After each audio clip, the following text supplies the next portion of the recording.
Have you ever been to a professional development session and there you're just like, oh, not again? Have you just been to those conferences, those webinars, those school sessions, and they're just like, can you guys just let me be? I don't want to be here. Some teachers often find professional development sessions unnecessary because they are not beneficial to them. So today we are going to be looking at professional development for teachers. Welcome to the Teacher's Time Off with Adora.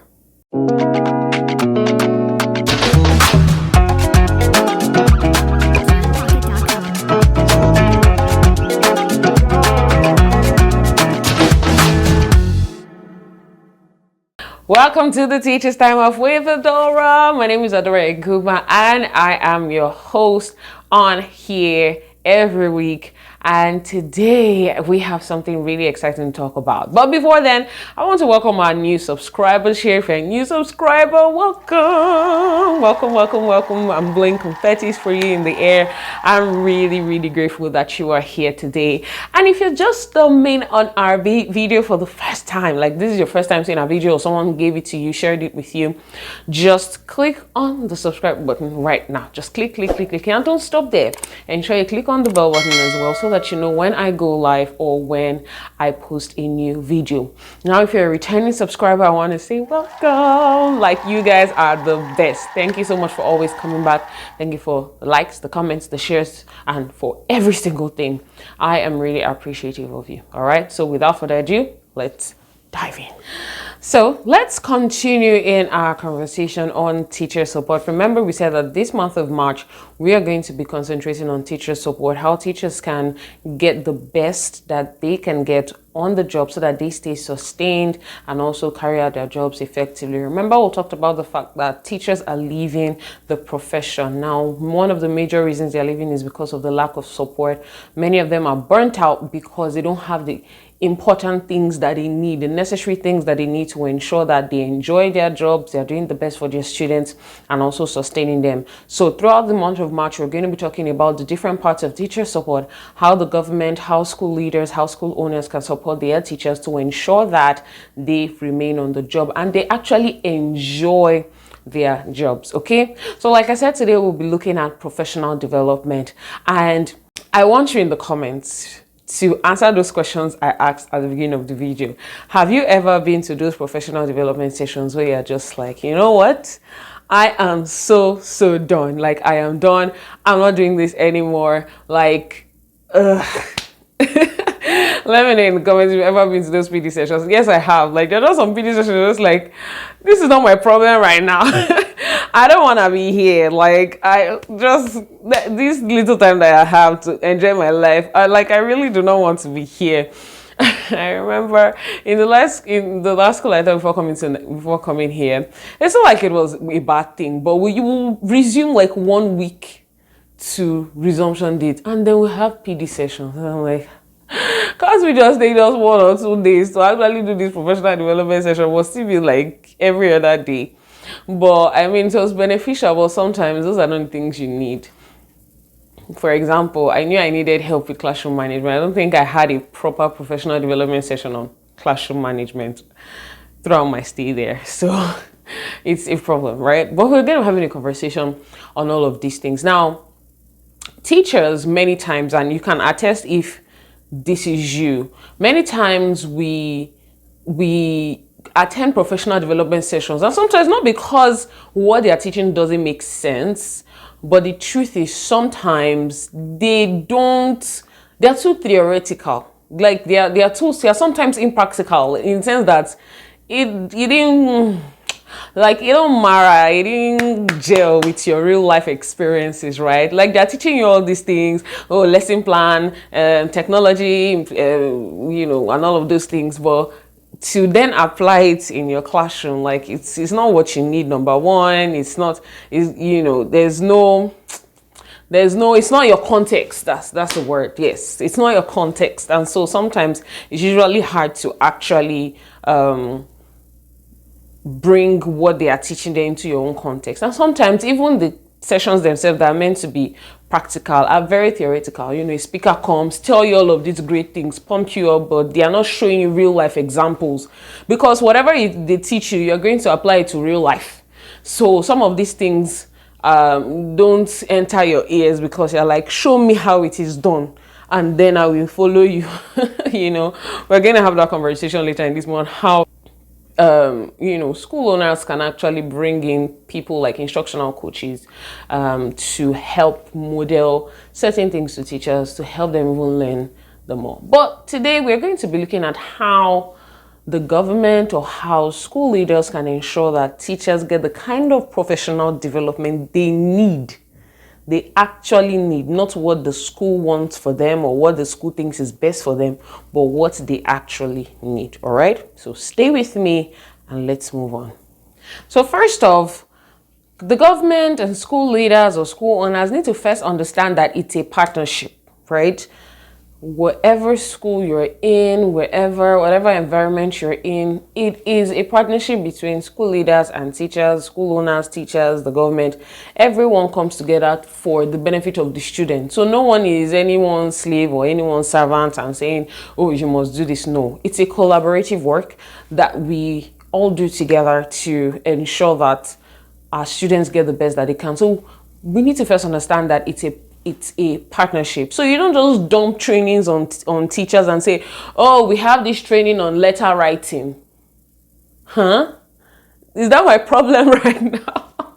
Yeah, I get that you want students to learn about letter writing, but that's really not my problem right now. That's not even my goal for this for the term, right? So many times, you know, these types of trainings are dumped on teachers, and you know, they're just expected to receive all of those things, where that is not even the need of the teacher. School leaders need to understand that teachers have their needs. For example, at a point I was struggling with classroom management. I was really struggling, but they were giving me letter writing training on how to write cursive and all of those things. Truth is, that was not my problem for that. For that particular time, that was really not my problem. So we need to learn that it's a partnership, and if you don't partner with them to know what their challenges are, you are going to stress them out the more. Because now I'm in a letter writing session, and I am thinking of my students that are going to come to class tomorrow and they misbehave, and I'm going to be thinking of how I'm going to take care of them. And that's why some teachers are leaving, because they're like, why, like, you don't care about me? What am I using letter what am I using letter writing for right now? Like, if you don't have any other thing for me to learn. And so it can be pretty annoying, because teachers have very little time in their days already to even take a breather, and then you are telling me to do letter writing when I'm struggling with classroom management, right? So you need to first understand it's a partnership. Work with teachers to ensure that you know what they need, the challenges they are facing, and how you can come through for them. So also, number two, or should I say this as number one or number two, we need to begin to see teachers as equal partners. You need to begin to see us. I don't know why we say you need to begin to see. I'm also a teacher, so you need to begin to see us as equal partners, right?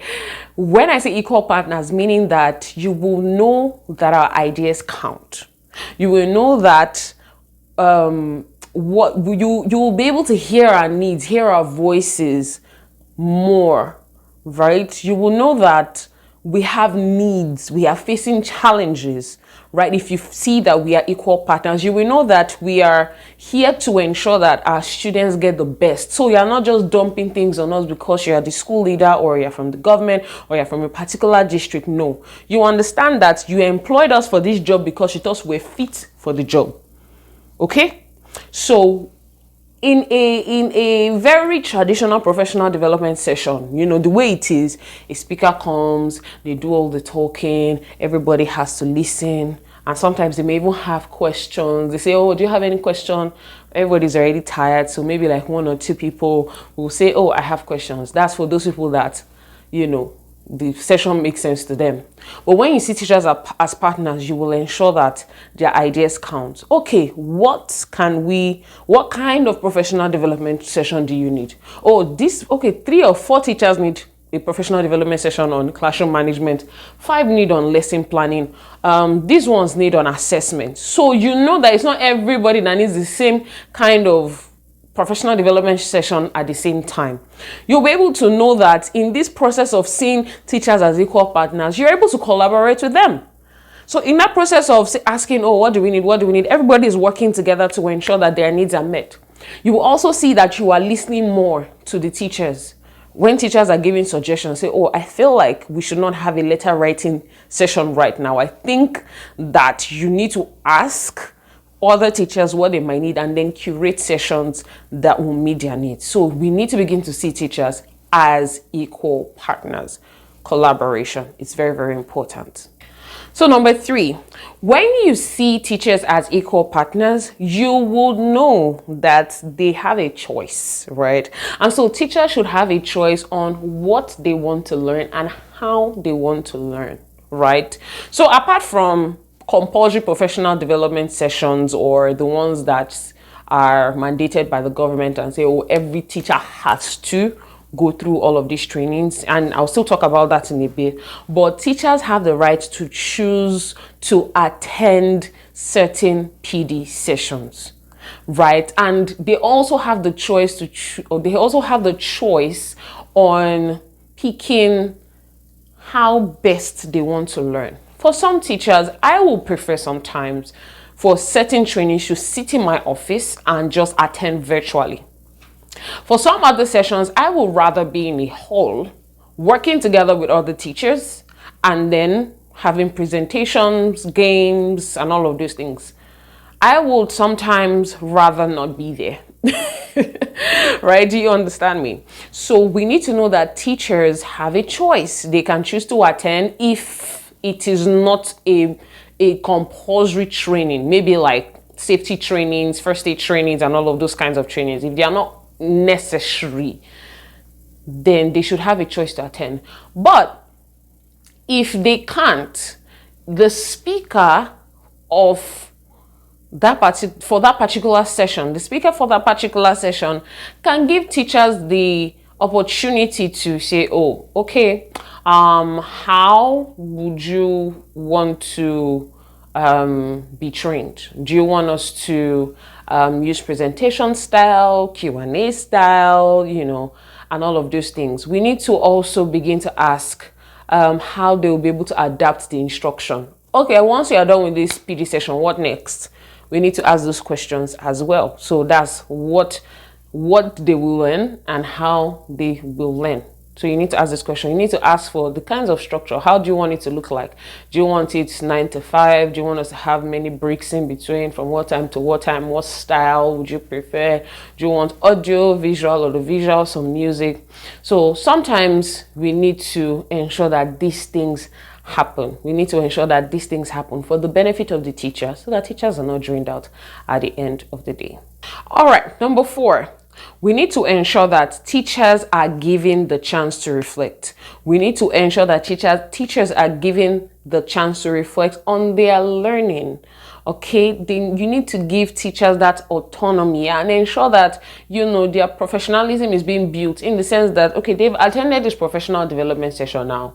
What did they learn? How can I apply all of these things to my own pedagogy or to my own practices? You need to give teachers the opportunity to think on those things that they've learned and check on how they want to adapt it, how they want to ensure that they use it for the benefit of their students and even for their own benefits. Teachers can only reflect on what they have learned when they are given a choice to see if the PD session is even necessary for them. If they're not given that choice, then there's really nothing to reflect on because they're just going to discard it. But if they were given that choice, they'll be able to reflect on it and then see if that PD session is going to fit their need in the long run. Teachers should also be able to apply what they have learned to real life practices, meaning that they should be able to find congruence in what they have learned and then what they are currently facing or what their real life situation looks like. So after a PD session has been given to teachers or after teachers have undergone certain PD sessions, they should be able to see if that PD session relates to their context. They should be able to see it, like when they apply it oh, so this thing makes sense. Oh, this thing is real. Oh, wow. Oh, wonderful. They should be able to see it, because in the PD session, they have seen how it looks like. They've been engaged. It's something they were interested in. And so they bring it to their own real life context and they're like, oh, wow, that was not a waste of my time.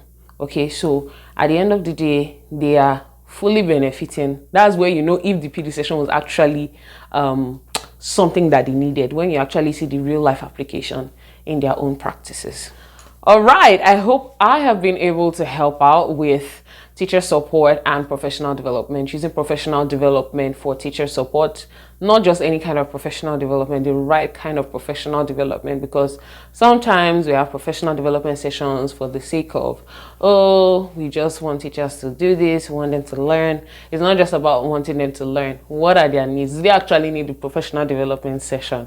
Okay, so I will see you next week, Wednesday, here, and we're going to be talking about something else on teacher support, and we'll be focusing on mentoring and coaching. Very excited. Mentoring and coaching, that's something very exciting for me to talk about.